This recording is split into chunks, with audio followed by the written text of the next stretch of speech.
This is arguably one of the best features in Final Cut Pro, but something important to note is that you won't have this smooth slow-mo feature if you have an Intel Mac. So you have to have a Mac that runs on Apple Silicon, which is like the M1, M2, M3, M4 chips. That sucks, I know, but it is what it is.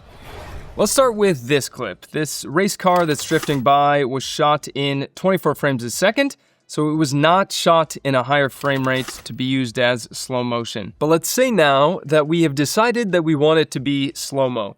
What you're gonna do is just go to your retime menu, and you'll notice you have this smooth slow-mo tab under your slow tab here, and you can slow it down to 50, 25, or 10%. And when you use this smooth slow-mo tab, as opposed to the other method that I'm gonna show you, Final Cut will automatically apply some machine learning voodoo to make this ultra slow motion. The other way that you can do this is by pressing Command R on your clip to bring up the retime bar, and then you can just drag this out however slow you want your footage. But if you go with this method, you will need to hop into the retime menu, go to video quality, and then select best or machine learning. If you already knew that, forgive me. I just realized that this is probably new to some of you guys. So I've slowed this down using smooth slow-mo down to 10%, and you will notice it does a pretty impressive job. Once again, this was not shot in a high frame rate, so it was not slow motion. In the past, trying to slow this down using Optical Flow would have looked like trash. You might be asking, why would I use smooth slow-mo though?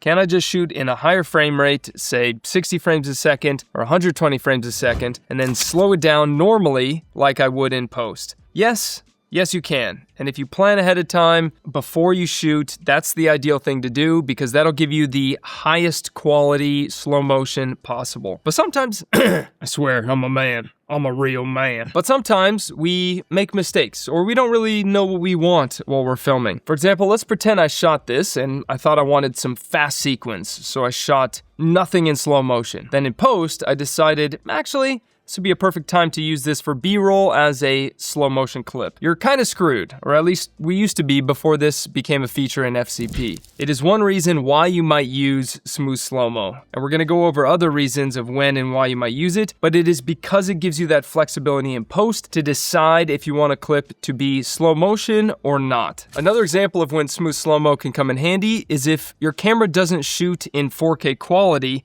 at a higher frame rate. So think about your camera right now. Maybe it doesn't shoot in 4K at 120 frames a second. So if that's the case, perhaps then you shoot in 4K at 60 frames a second. So you keep that 4K quality and then just use the smooth slow-mo feature to slow it down even more. That way you keep that 4K quality, but you get even slower motion.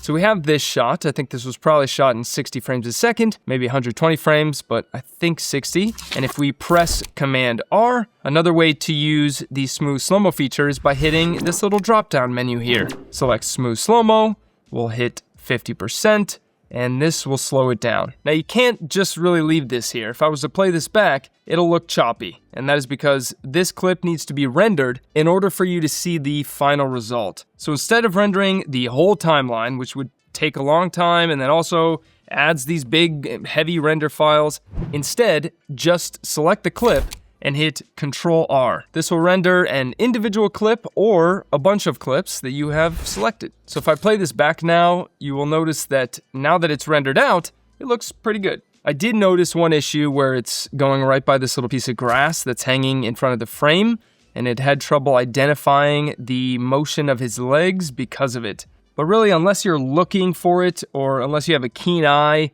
it's kind of hard to see. So it's still surprisingly good.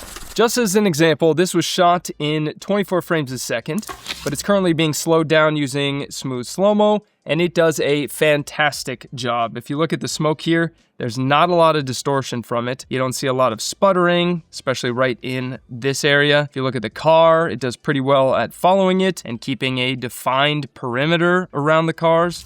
Now, if I turn on Optical Flow, which is what we used to use before smooth slow-mo, look at this sputtering mess. It looks terrible. The biggest thing that is going to determine if smooth slow-mo works well for you is if you have something in your shot that is moving very quickly with a lot of motion blur. So for example, this was shot in 24 frames a second, so not slow motion. The whole shot looks good other than her pen. Because it was moving so quick and there was so much motion blur, the AI algorithm or whatever had trouble determining where the object is moving from one frame to the next. So fast motion with a lot of motion blur is gonna cause some issues. Speaking of moving fast, I would not be able to create so many free tutorials week in and week out without the help of sponsors like today's sponsor, Artlist, who moved really dang fast this year by creating their own big game style ad in just 5 days. No massive budget, no massive production crew. It was made entirely in-house using the Artlist AI toolkit. What's wild is how they pulled it off. So instead of working linearly, they ran multiple creative timelines at the same time, generating concepts, scripts, and visuals with AI. The final ad actually parodies big game ads and does a solid job at it. And that's really the point here that Artlist is making. Big production isn't locked behind big budgets anymore. With the same AI tools that Artlist used, creators can move faster, experiment more, and actually complete ideas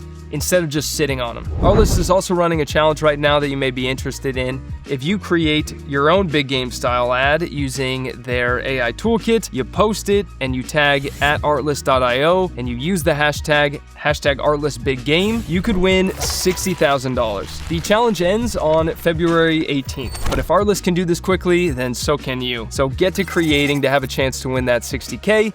And thank you again to Artlist for helping me to keep the lights on in the studio and to keep these videos flowing. So the less motion and the less motion blur that you have in each of your shots, the more you can slow down your clip and get away with it and have it look usable. For example, this is a clip shot in 24 frames a second, but she doesn't move all that much. Her eyes move the most, and if I go to where she blinks, it looks okay. It's not the greatest, but it looks pretty good. Surprisingly, way better than Optical Flow does. So keep that in mind because it's definitely important. The less movement that you have in your shot with the least amount of motion blur means a better result for smooth slow-mo. For example, this clip, also shot in 24 frames a second, I felt that the drone's just moving too quickly down to this guy in the canoe. And so just by using the smooth slow-mo feature, we can slow it down to 10%. And it looks pretty incredible. We don't have any sputtering. If we look in the trees, there's not a lot of ghosting. The ripples even look good in the water. And we were able to slow this down to 10% because there's not a lot of that motion blur, not a ton of movement in the shot. Another instance of when smooth slow-mo can come in handy for you is if you want slow motion footage at night, but your camera doesn't have the greatest low light capabilities. So maybe you go out and you try and shoot at 60 or 120 frames a second at night. So since your shutter speed should usually be double your frame rate, that means less light is hitting your camera's sensor, and if your aperture is already wide open, then you are forced to raise your ISO, which causes your shot to look grainy and noisy and not good. The solution is to shoot in a normal frame rate at 24 or 25 FPS. That lets you use that slower shutter speed. So in turn, that brings in more light, and that allows you to avoid pushing up your ISO. Then you can just add that smooth slow-mo later in post like this. This gives you the much needed flexibility in post. Is it perfect? No. But does it do a surprisingly great job? Totally. There is something else that does a great job, and that is you when editing in Final Cut Pro after watching this video. Okay, I admit that was cheesy, but I guarantee you that one or two of these tips are gonna make you say, what the heck? How did I never know that? So give it a watch. Did you click it?